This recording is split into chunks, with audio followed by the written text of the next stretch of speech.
Good evening and welcome to NTD News. I'm Stephanie Cox. Here are today's top stories. After a tumultuous build-up, the Olympic Games are finally underway, with the opening ceremony kicking off today.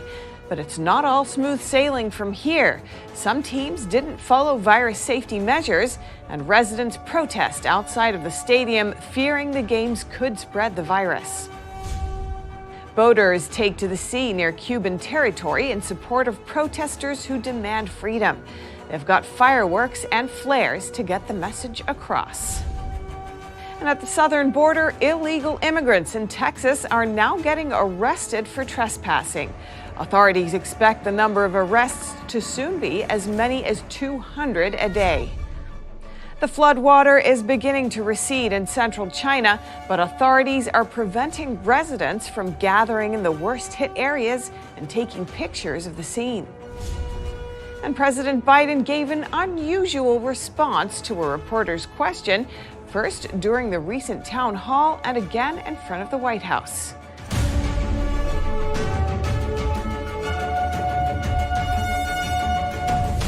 The Biden administration is terminating 2 contracts for border wall construction in Texas. The development is a spin-off of Biden's initial move to halt construction and review funds for the project.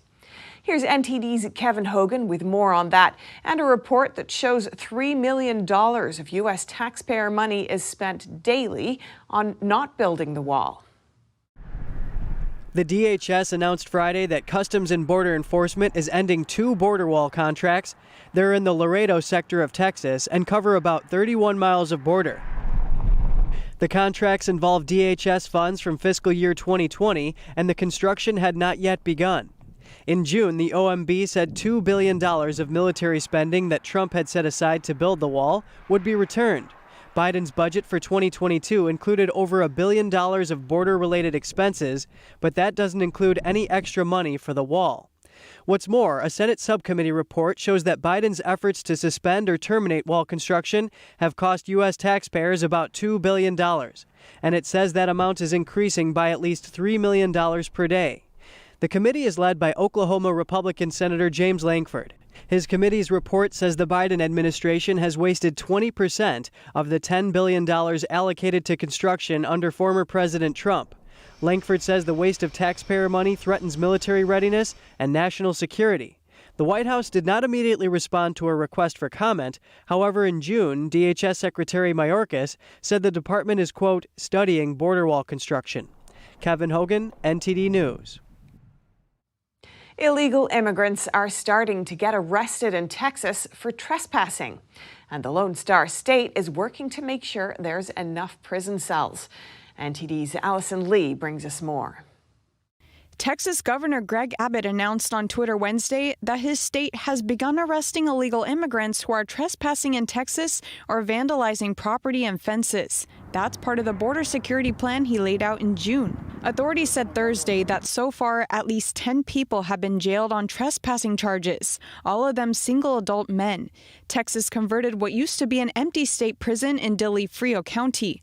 The arrested illegal immigrants started showing up there on Tuesday. The facility will be able to hold more than 950 people, but the Valverde County attorney says the number of arrests could soon rise to as many as 100 to 200 a day. As part of the border security plan, Texas will also add more officers, National Guardsmen, and jails. The governor has asked the Texas Commission on Jail Standards and the Texas Commission on Law Enforcement to work with counties to build alternative detention facilities and make sure there's enough room to house illegal immigrants arrested for trespassing. Customs and Border Protection announced that they had apprehended over 188,000 illegal border crossers in June. Close to 120,000 of them were single adults. Allison Lee, NTD News. A major human trafficking operation in the Sunshine State. The Florida Sheriff's Association Task Force said Thursday it's recovered nearly 30 victims and made over 360 arrests. During the month of June, sheriff's offices from the 16 Florida counties participated in Operation Breaking Chains. They collectively recovered 29 human trafficking victims, identified 31 human traffickers, and made 363 arrests. The Broward Sheriff's Office says that human trafficking is an ongoing problem in the state, writing this heinous crime, which is the act of forcing or coercing men, women, and/or children into labor that results in involuntary servitude, exploitation, debt bondage, or slavery, is a felony and needs to be stopped. A number of experts have warned that the border crisis could lead to an increase in human trafficking, including exploitation and debt bondage. And President Biden made some unusual comments when referring to some Republicans. He made the first comment during CNN's town hall, and he repeated the same comments afterwards when he returned to the White House. NTD's Jason Perry has the story. During CNN's town hall in Cincinnati, Ohio, Don Lemon asked President Biden, what if the Republicans try to change the narrative of January 6th? Biden initially joked about how he sometimes gets himself into trouble from what he says, but that he has faith in the American people to get to the right place. And by the way, many times Republicans are in the right place. I don't mean that it's only the Democratic point of view, but some of the stuff, I mean, QAnon. The idea that the Democrats or the Biden is hiding people and sucking the blood of children and no, I'm serious. Later that night, after the town hall, Biden offboarded Air Force One and he stopped to speak to the reporters outside of the White House. A reporter asked him about defunding the police. Are there people in the Democratic Party who want to defund the president? Are there people in the Republican Party who think we're sucking the blood out of kids? I'm not sure. Are there people in the Democratic Party who want to defund the president? Conservative commentary website townhall.com tweeted, Biden has the most bizarre response to reporter asking about Democrats who want to defund the police. CNN Politics tweeted, President Biden laments the spread of QAnon and other conspiracy theories that have gained traction in the U.S. Press Secretary Jen Psaki did not comment on Biden's remarks. Biden will host Iraq's prime minister at the White House on Monday. Jason Perry, NTD News, New York. Freedom lovers from across the nation are in South Dakota this week at the 2021 Freedom Fest. Today, NTD's Melina Wisecup spoke with some folks at the festival about the effects of social media censorship and their ideas on overcoming it. Nowadays, we hear a lot about big tech censorship and the attack on free speech. So today here at Freedom Fest, I wanted to speak with people about their perspectives on this ongoing issue. One woman we spoke to said she actually started noticing that bloggers and influencers have resorted to even using code words to avoid being censored. Substitute words in place of real words because they know that if it's heard, that an algorithm will take them down. So they've come up with this workaround now, and that's a new thing. You don't see. Now, this workaround she's talking about, some say could actually lead to a situation where these algorithms meant to censor start targeting even more people than they originally intend to. So they're trying to stop somebody. They're mad at somebody who say, thinks that gold is a scam or whatever the thing may be. So now the people who want gold as a scam, who believe that to be true, it's not true. But anyone who believes that, right, will now instead say, hey, we won't use the word gold anymore, we'll use the word the metal. Well, now the metal is used. Well, now the algorithm has to find the metal. Well, how many people are doing this, like trading metal or building metal or, buying scrap metal? And all of a sudden, all of them are now shadow banned or even canceled. And when that small person's canceled, their business is finished. And the worst part is there's no recourse. Another example we spoke about was vaccine information. Oftentimes nowadays, social media blocks or censors information about vaccines. So, for example, if people wanted to open up a dialogue and have some civil discourse with other friends on social media about vaccines or studies coming out about vaccines, those conversations could easily be shut down. And one man we spoke to said that this is one of his top concerns. The numbers have suddenly disappeared. A year ago, there was studies about how many people were asymptomatic carriers. But we've got a president going out there now saying, if you're not vaccinated, you're killing people. That has nothing to do with science whatsoever. And social media is supporting that and suppressing anybody like me who says that's not true, they're lying. And he went on to say that this issue is actually perpetuated, he says, because social media platforms get money from feeding people fear, as do politicians. So how do these social media users pull themselves out of this situation? Some say they turn to international media sources in order to get even information about domestic issues. Others say they just consciously try to keep broadening their horizons and try to find new sources of information while staying very aware to all of these pitfalls. Reporting in Rapid City, South Dakota, Melina Weiskup, NTD News. The Olympic Games in Tokyo are officially underway after over a year of delays due to the pandemic. Sporting events are already started 2 days ago, but today was day 0, the day on which the opening ceremony takes place. Day 0, 16 more to come. Japan's global superstar Naomi Osaka lit the Olympic cauldron to mark the start of Tokyo 2020. Team USA entered the hall in navy blue suits. It consists of over 600 athletes, the second largest delegation ever.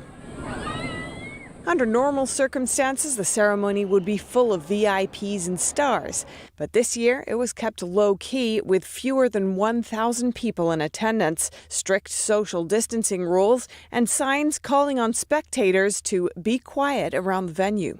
However, 2 nations didn't quite adhere to those rules: Tajikistan and Kyrgyzstan, neighbors in Central Asia. Their athletes attended the opening ceremony without masks. Some people in Japan are seriously worried about the virus spreading in their country due to the Games. Protesters, a mix of people in white surgical masks, yelled "Stop the Olympics" on opening day. People we asked said the Games should take place. I think life should go on. I think that if people follow proper precautions and take responsibility for what they're supposed to do, that, we should just keep on going on living. I mean, otherwise, what's the point of being here? These athletes wait their whole life to compete in this, and then if you keep putting it off, some of them get too old and they can't do it anymore. The Games will take place with about 11,000 athletes and run until the 8th of August. One of this year's flag bearers for Team USA is Cuban-American baseball player Eddie Alvarez. He was brought to tears and said his story represents the American dream. NTD's Grace Coulter has the details. Cuban-American baseball player Eddie Alvarez was brought to tears when he was selected as Team USA's flag bearer. In this emotional video posted by Team USA, Alvarez explained that the honor means everything to him. I owe so much to my parents, to my family that came over to this country, so to be able to lead Team USA is an absolute honor. There's a lot of sacrifice I've had to make in this life, my athletic career. So, just absolutely incredibly honored, and what a privilege. USA Baseball posted more of the touching moment when Alvarez learned his fellow Team USA athletes voted for him to carry the Star-Spangled Banner. In a statement, Alvarez said, "Being a first-generation Cuban-American, my story represents the American dream. My family has sacrificed so much for me to have the opportunity to wave this flag proudly." On his Instagram, Alvarez has posted numerous photos of his parents who fled communist Cuba, supporting him in his dreams to become an Olympic athlete. When you grow up, what do you want to be? An Olympic skater. His dream came true, and he won silver in the 5,000-meter short track speed skating relay in the 2014 Winter Olympics. Alvarez later returned to his other favorite childhood sport, baseball. Now he plays for the Miami Marlins and has made it to the Olympics once again. Last week, Alvarez posted this video expressing support of the Cuban people in their uprising against the regime. He said with the Olympics around the corner, he's grateful to represent a country like the United States of America. As a first-generation American, I've seen my family ache with memories of leaving everything they know, love, and own for a chance at freedom and opportunity. And, I've seen them cry and hope that there'll be change one day. This is why, it's so powerful to see what is happening in Cuba. He said in Cuba, people don't have the right to protest, and seems to address socialists in the U.S. who've praised Cuba's socialized health care. They're killed, tortured, or imprisoned, sometimes all three for doing so. Sad to see a healthcare system being praised, glorified for socialized medicine. This medicine shortage that we're hearing about now is something that's been going on for decades. It's not a new thing. People in the U.S. have been sending their loved ones medicine and medical supplies for decades now. This socialized medicine was an absolute fail in Cuba, in the country of Cuba. During Friday's opening ceremony, Alvarez held the flag high with basketball player Sue Bird. He told the Miami Herald he hopes to win big in Tokyo and be one of the few athletes to medal in both the Winter and Summer Games. Grace Coulter, NTD News. Cuban-American boaters in Florida make a journey today, getting as close as they could to Havana. And they brought fireworks to make some noise in support of Cuba's protesters. NTD's Miguel Moreno has that story. This is just one of at least 6 boats headed down the Florida Straits, a few miles away from Havana, Cuba. So the people in Cuba knows that we support them too. Alan Dennis says they got flares and fireworks to get their message across. Danny Velos organized what he calls the Cuban Support Flotilla, the second he's organized this month. So far we've accomplished, I received a couple messages from Cuba, which I've been posting on my social media, and it's very emotional, honestly. It's very emotional. We have people expecting us in Havana. They're going to be waiting for us. So hopefully we can get a big crowd over there and they're going to be able to see the fireworks from far away. Velos planned to live stream, and he let his followers know on Instagram, but he ran into a problem. So we tried doing a live here on Instagram. It says checking connection, and then I get a pop-up message which says blocked from sharing live video. Posts from your account have recently been removed for going against our community guidelines. So live video sharing has been temporarily blocked. Yeah, what do you think you've done that's caused them to block you? What have you done? I just think it's a political issue. It's incredible. It's something incredible. That it's like there's no reason. We're not doing anything against the law. We're not breaking any laws. So. If everything went as planned, they should have been 15 or so miles outside of Havana this evening and lit their fiery tools for protest during the sunset. Miguel Moreno, NTD News. Senator Marco Rubio tweeted on Thursday saying the closure of George Washington University's Confucius Institute is a long overdue decision. The institute shuttered at the end of June after years of backlash from students, lawmakers, and government agencies. Senator Rubio tweeted on Thursday, "For far too long, the CCP has tried to infiltrate U.S. academia under the guise of the Confucius Institutes. Some Americans are concerned that the Chinese regime-backed institute spreads propaganda and restricts academic freedom." Rubio urged Congress to swiftly pass his Foreign Influence Transparency Act. It would require the Confucius Institutes to register as foreign agents. This April, Senator Marsha Blackburn and her colleagues introduced the Transparency for Confucius Institutes Act to combat Beijing's influence operation. One of her concerns is some people sent by the institutes are found to be Chinese spies and are coming there for other purposes rather than just cultural exchange.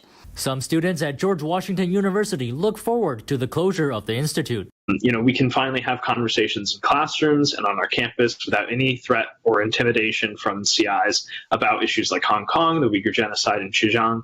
According to the National Association of Scholars, the number of Confucius Institutes in the United States fell from 103 in 2017 to 41 this year. Now let's turn our attention to the deadly flood in China. More Chinese soldiers and armed police were deployed after the flood water receded. But what exactly are they doing? Chinese troops and armed police are in Zhengzhou City in central China's Henan province, supposedly for rescue work. But things turned violent between them and local residents. Some residents were taking pictures of a flooded tunnel, and the police tried to stop them. Cars there have been submerged for days, and bodies were seen carried out on Thursday. The casualties in the underground tunnel are believed to be heavy. A Chinese netizen comments, "How come they were not deployed to rescue people when the flood hit?" Chinese state-run media said that over 150 armed police officers have been deployed as part of the rescue team to the city of over 10 million. A large group of military trucks were also seen in the city after the flood had receded. A video shows the banners hanging on the truck saying, The military and the people are like fish in water. We're one intimate family. Because the troops went in after the water had receded, one netizen questions whether they were merely there to collect the bodies. Military trucks are lining up next to the tunnel, but people are not allowed to go close to them.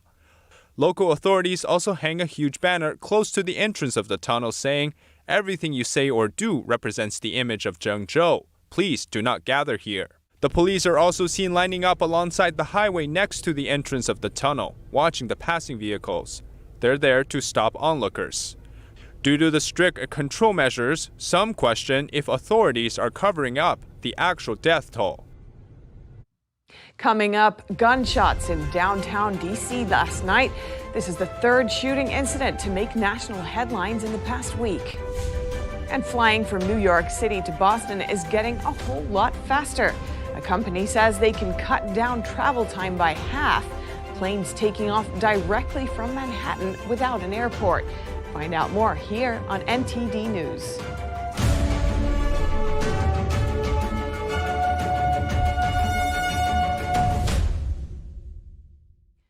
Last night, shots were fired in downtown Washington, D.C., about 1 mile from the White House.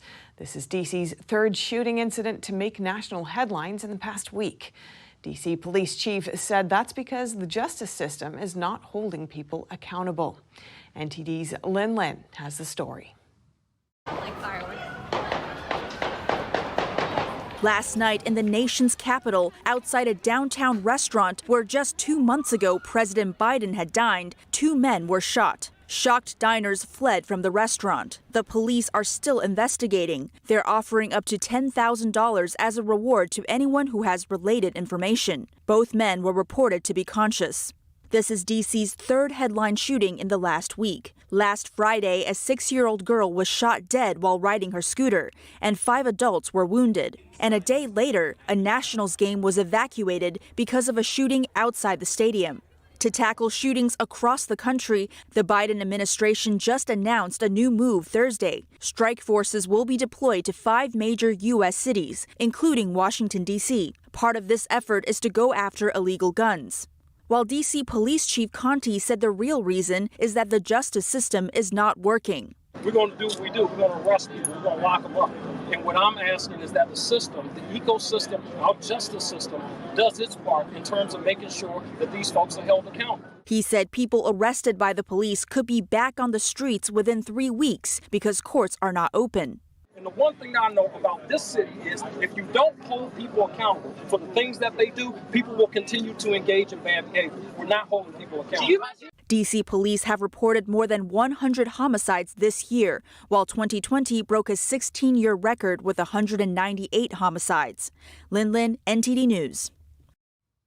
In some parts of the country, the perception of law enforcement changed dramatically in 2020, and not necessarily for the better.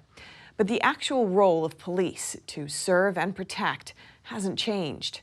So how can communities and their law enforcement reconnect to bridge this gap and build better trust and safety at a local level?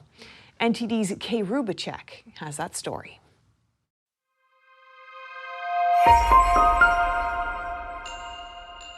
What's up, everybody? We are live! I'm going to give you a moment to do whatever it is that you feel you need to do to calm your body. Some of us are afraid to speak, and some of us are yelling. The policing profession is one of the most scrutinized professions. They are tough and they're focused and they have to keep this, or they think they have to keep this persona. Every person, no matter what society or education, has an idea of what justice should be. You have to put yourself in a very vulnerable state. See law enforcement as just people, not as a badge, not as a gun. Wherever you are, make some noise!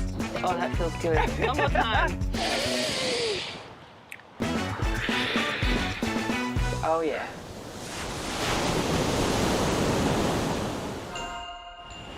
Policing. Just saying the word can cause fierce debate. But whether you take a side on that debate or not, law enforcement, safety and security are a fundamental part of our society. Yet law enforcement itself is perhaps the most scrutinized profession in our society. What are the challenges we face today, the law enforcers and the rest of us? Well, there seem to be many, but there are also many people who are facing those challenges head on. And we spoke with one community determined to make it. Me being a retired police officer, I understand that 90% of your job is serving the community. It's that 10% of protecting the community that police officers really hone in on. But there's, you know, we can do better. And being part of a community and growing the community from the inside out is what the Verde Eco School and the Hey Blue Initiative is all about. Law enforcement, no matter how good they are, no matter how operationally sound they are, no matter how good they do what they do, they will never do their job to the best of their ability without that relationship, assistance, and trust from the community in which they serve. All of our projects start with this idea that we want to build your connection to this issue by building your empathy and understanding for those who are facing it first. Appreciate that. I just need honesty, you know, because after the cameras are gone, my question is, you know, where's the interest? Because my kids need mentors. Dozens of families lost their homes today to a massive fire in New Jersey. Firefighters arrived to put out the fire at the Bristol Station apartment complex around 2 on Friday afternoon. Reports citing officials say the 48-unit building is unsalvageable. At some point, part of the building exploded as the fire made smoke and ash off the roof. No deaths are reported, but some suffered minor, non-life-threatening injuries. The cause of the fire is still up in the air. Cataract Mayor Daniel Ryman has set up a trust fund to help the families who lost their homes to the fire. And if you've ever tried to leave New York City by car, you probably know it can take hours just to get out, or even just to get to the airport. Well, good news for those heading to Boston from the Big Apple. Flying this route is becoming more convenient. Starting in August, Seaplanes will take you from downtown Manhattan straight to Boston. The flight takes about 75 minutes and will cost $400 for a one-way trip. The plane lands in Boston Harbor. From there, a 7-minute water taxi can get you to South Boston waterfront. Planes will leave Manhattan 4 times a day. Air charter company Tailwind Air says it can cut commuters' travel time by more than half. And coming up, 2 organizations in California are suing the Department of Public Health and the governor for the renewed health protocols in the upcoming school year. They want to end mask mandates for K-12 students. And firefighters are taking the front line against blazes on the West Coast. Dozens of fires are scorching several parts of California. That and more when we return.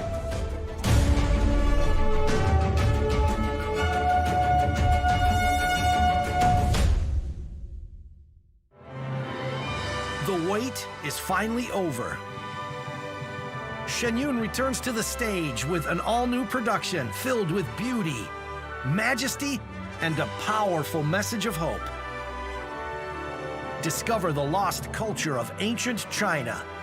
Discover this season, Shen Yun 2021. Coming to the Palace Theater, July 24th and 25th. Tickets at shenyun.com/Stanford, 888-90-SHOWS. Hello, I'm Mike Lindell, inventor of MyPillow. Thanks to your support, you've helped make MyPillow become one of the fastest growing companies in America. Over the last 12 years, you've helped MyPillow create thousands of jobs right here in the USA. When I got MyPillow, I'm asleep almost immediately. I stay asleep at night and I wake up more well-rested in the morning. That's why I invented MyPillow. My patented fill adjusts to your exact individual needs and helps keep your neck supported and aligned.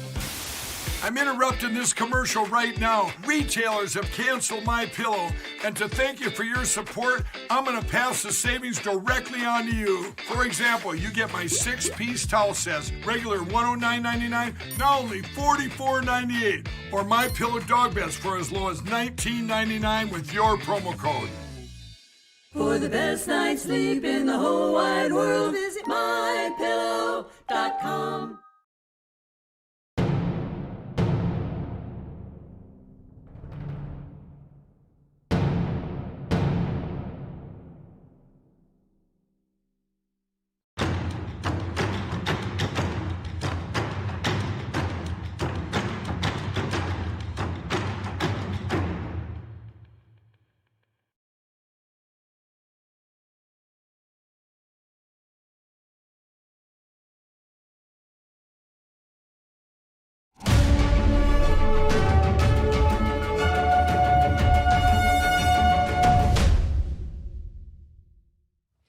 organizations are suing California's Department of Public Health and the governor for the renewed health protocols for the upcoming school year. They're working to end mask mandates. Here's NTD's Eileen Ang with more. The two groups, Let Them Breathe and Reopen California Schools, filed a joint lawsuit on Wednesday against California's Department of Public Health and Governor Gavin Newsom to end mask mandates for all California K-12 students.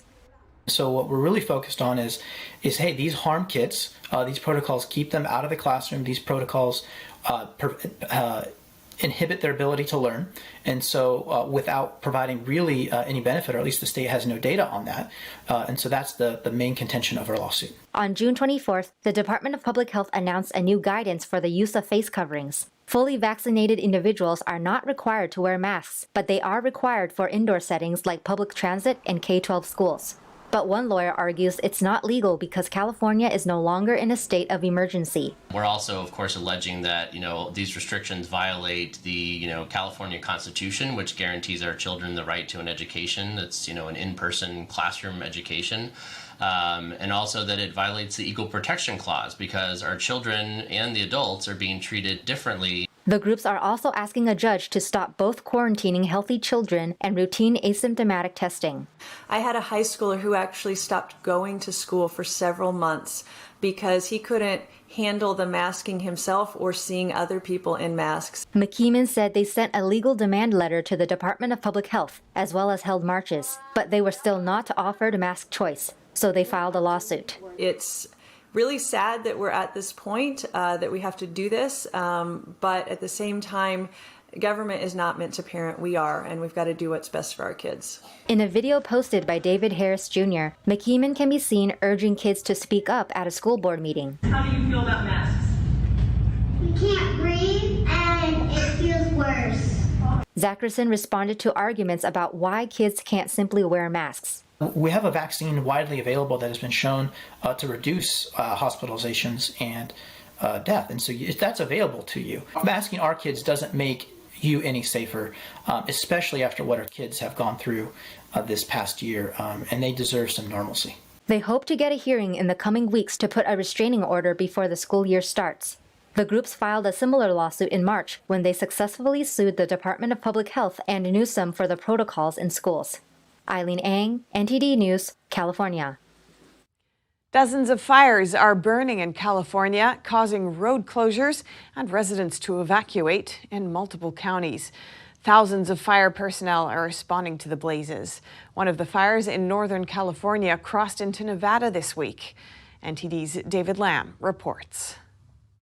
A UC Davis firefighter drives through swirling flecks of embers as seen in a 15-second clip posted to Twitter. Firefighters were trying to protect a housing development on Wednesday night during the Tamarack fire in south of Lake Tahoe. UC Davis Fire Chief Nathan Trauernicht wrote, "I am so incredibly proud of the bravery of our UC Davis firefighters as they help protect our state. As of Friday, the Tamarack fire is nearly 60,000 acres, but not everything within its perimeter has burned. But extreme winds pushed the fire across Highway 395 on Thursday afternoon, according to the fire team. There are over 1,300 personnel assigned to this fire."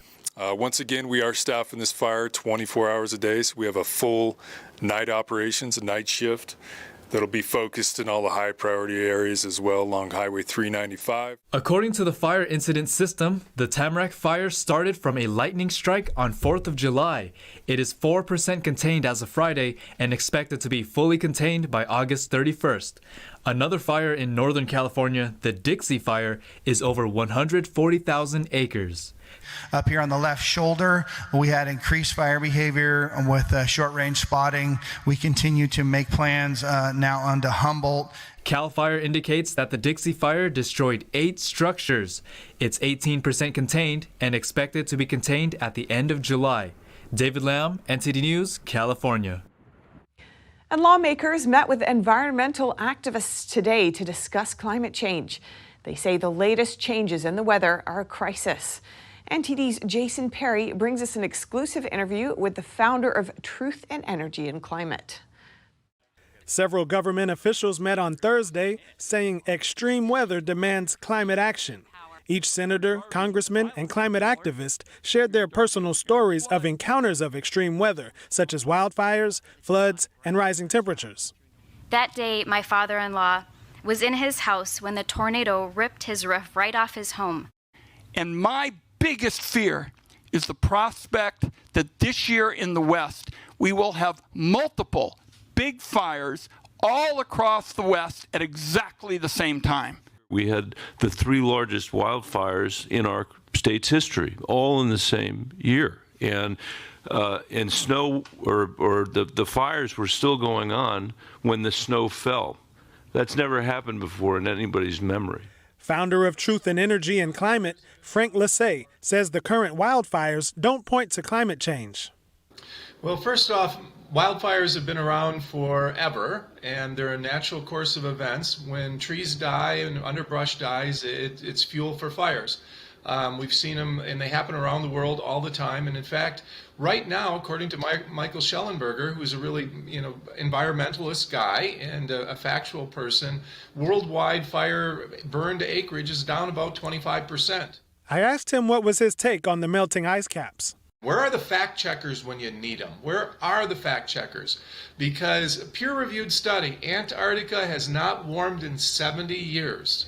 He further explained that ice floating in the North Pole won't raise sea levels, just like how when ice melts in a glass of water, the water level stays the same.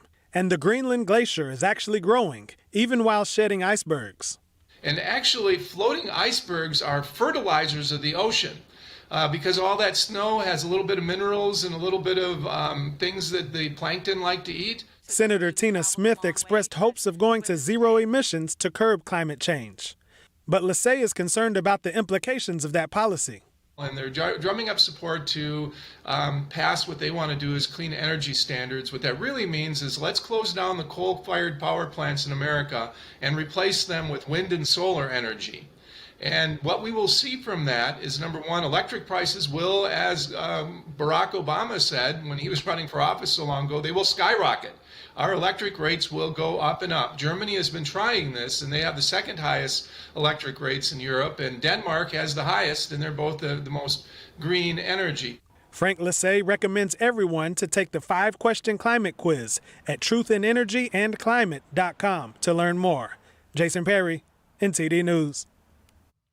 Luxury car brand Mercedes-Benz says it will invest big to electrify its entire lineup by 2025. NTD's Phil Zoe has what you need to know.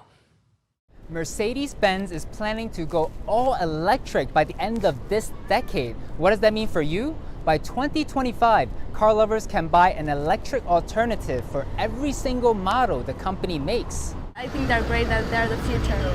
As a car, it's awesome, man. My favorite.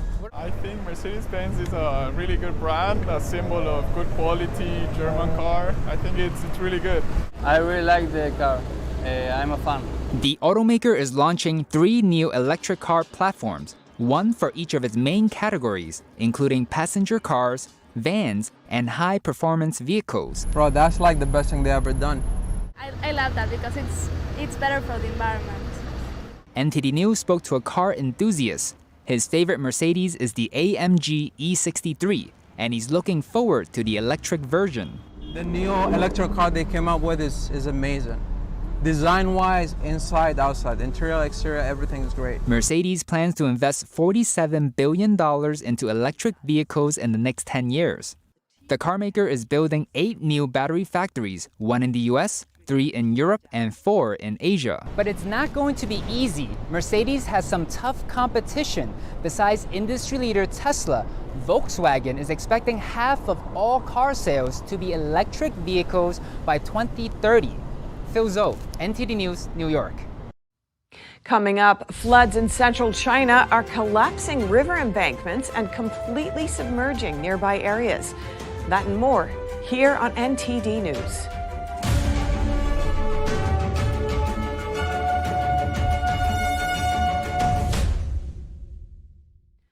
The latest from the floods in China we've been covering this week.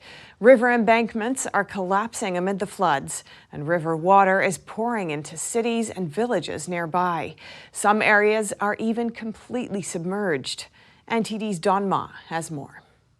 Floods continue to plague parts of Henan province in central China. On Friday, a section of a river embankment burst close to a village in the northern part of the province. This caused severe flooding in the surrounding villages and cities. Online videos show people attempting to mend the dike with large vehicles, but to little avail. Villages close by are now completely submerged. A resident in a village nearby says the situation is critical. It's dangerous. It's all submerged. The floodwater is coming from upstream. The volume is large. It's critical. Large areas of Henan is flooded. The situation in places close to us is very serious. The burst river embankment comes hot on the heels of another break on Thursday. On the same river downstream, a section of a dike collapsed near Xinjiang City. Due to continued rainfall, floodwater levels are still rising. Residents there attempted the same method to mend the opening. They threw 8 vehicles into the river, but to little avail. The flooding continues. Locals there are desperately calling for outside help. The situation is even worse north of here. River water levels are very high. We don't have electricity here. The situation there is part of the larger-scale floods happening in Henan province. Heavy rainfall hit the province starting Tuesday. Flood waters level reached many feet, with the province capital city Zhengzhou being one of the worst hit. Don Ma, NTD News. More stories coming out from central China. It wasn't just the subways and tunnels that saw casualties. There are also reports of people drowning in an underground parking lot. NTD's Tiffany Meyer brings us more. The rising floodwater apparently drowned at least 6 people in an underground parking lot in a residential area. A Twitter user posted screenshots of a Chinese chat group. In it, local residents were talking about the tragedy in the underground parking lot. The messages say 6 victims have been taken out, and the number of deaths is still rising. They go on to say that back on Tuesday, the building management asked residents to move their cars out of the parking lot because there will be a flood. While the residents were there, a wall suddenly collapsed, and water poured in very quickly. The messages add that some residents helped others escape by smashing the windows, but there were still some who didn't make it.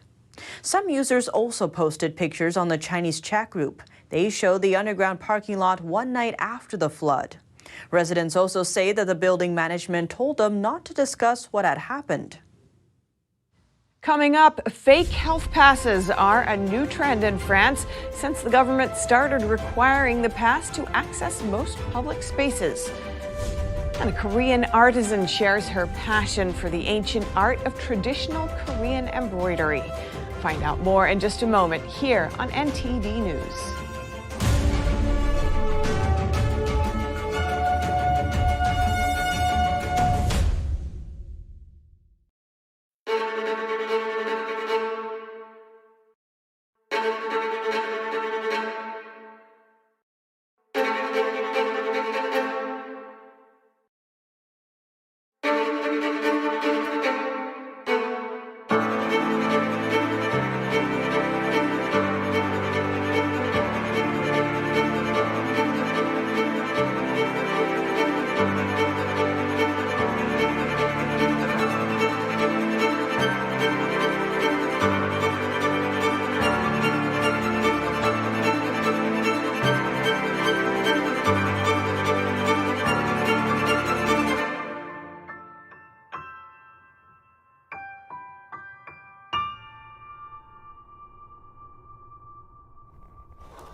As we mentioned yesterday, the UK is facing a pandemic.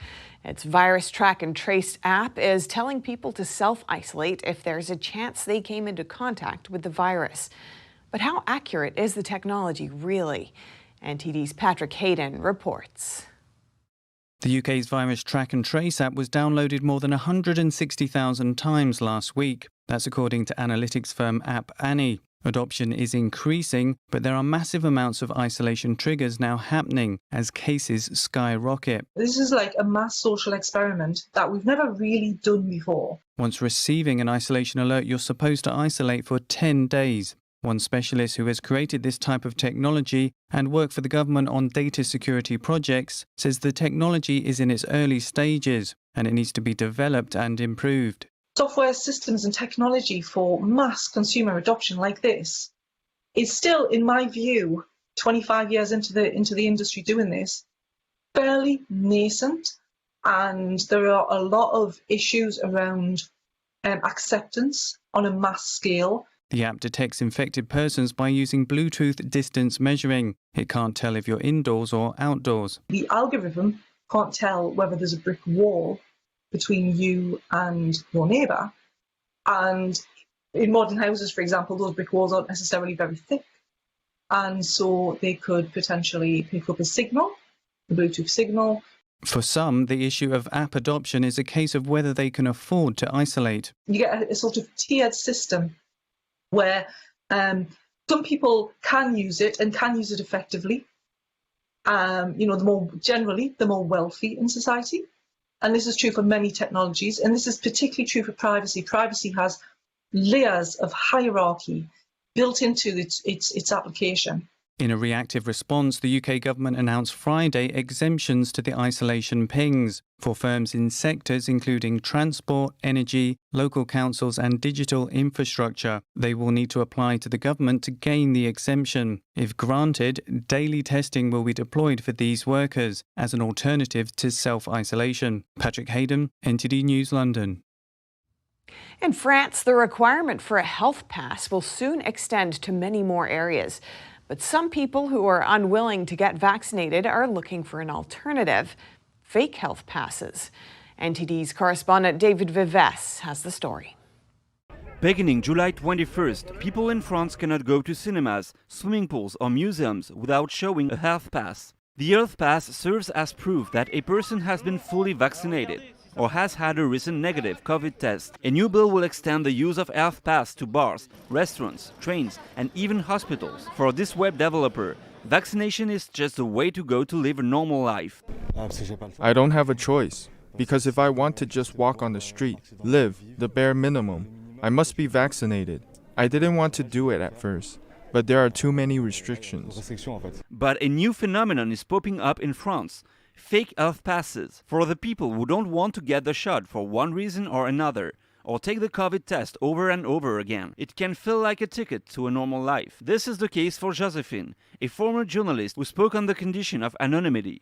The idea of getting a fake pass came to me when I heard the vaccine is still in an experimental phase. On the internet, some doctors are selling fake health pass for $350. Josephine said she would pay that money.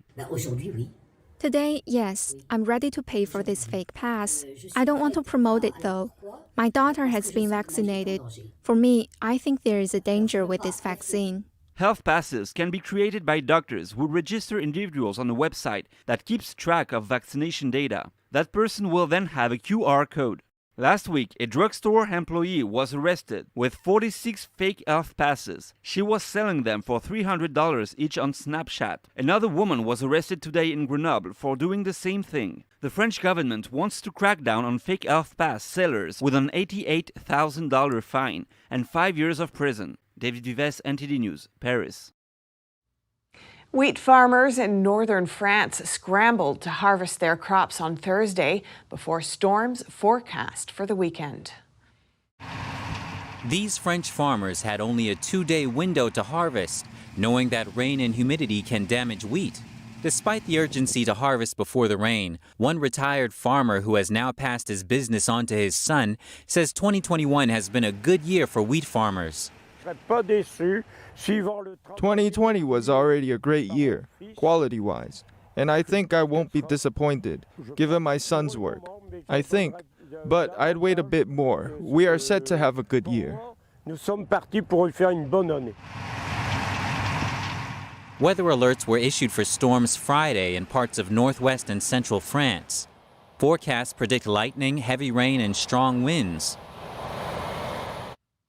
During severe floods in eastern Russia, a truck tried to drive across a suspension bridge, but right in the middle collapsed with it.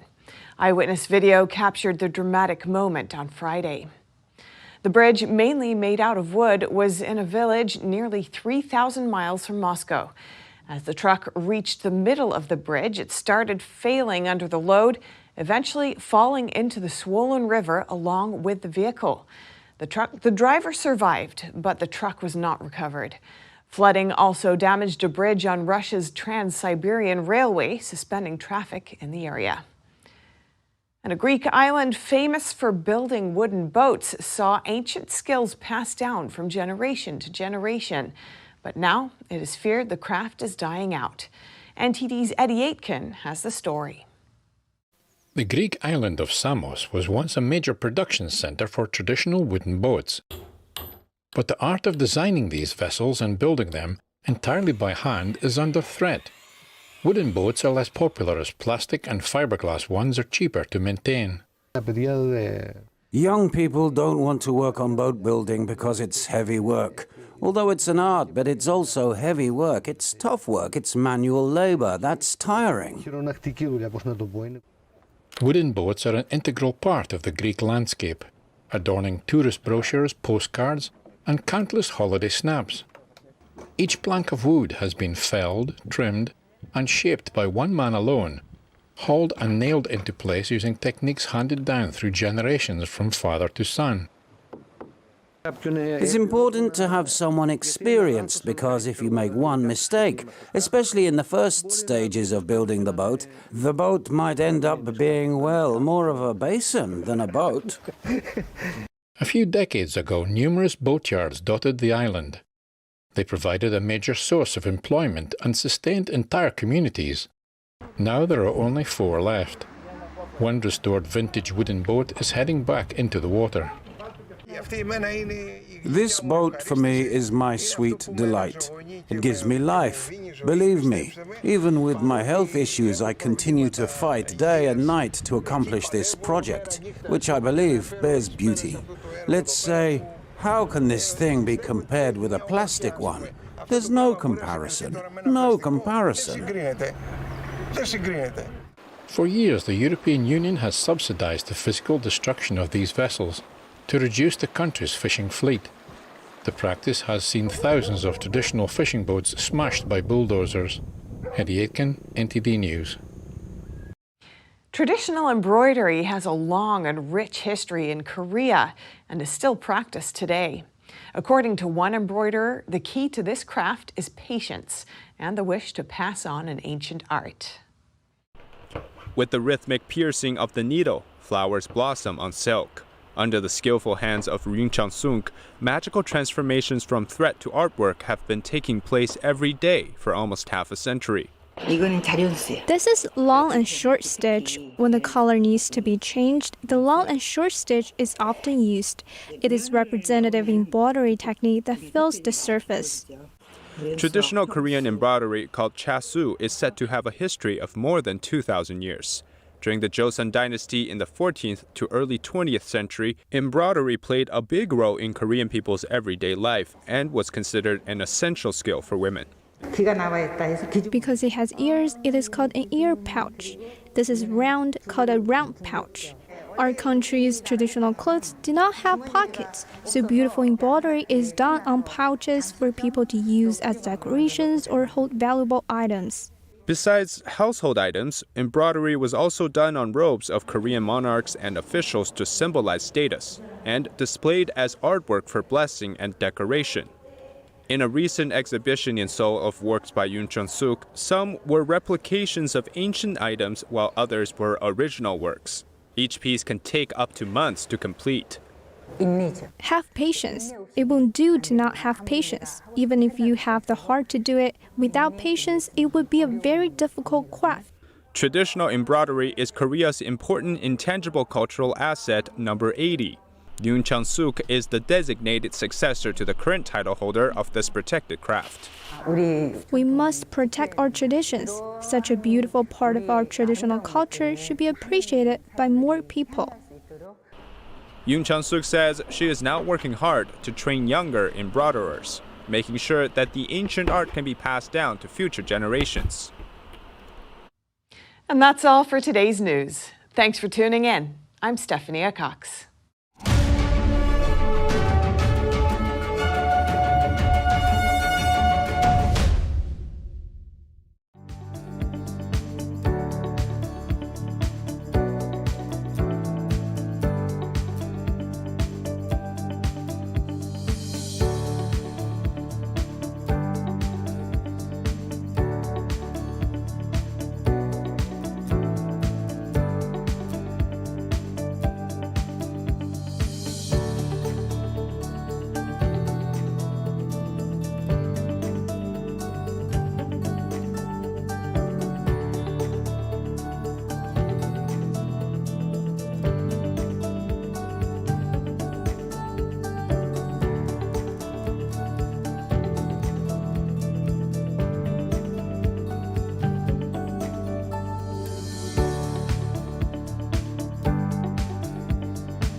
We have a new channel. Subscribe to us on YouTube at NTD News.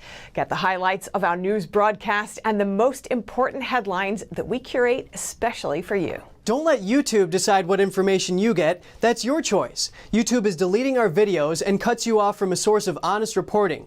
Make sure you don't lose access to NTD's news content, and take a quick moment to subscribe to our newsletter so no matter what happens here, you'll keep your access to a trustworthy news source.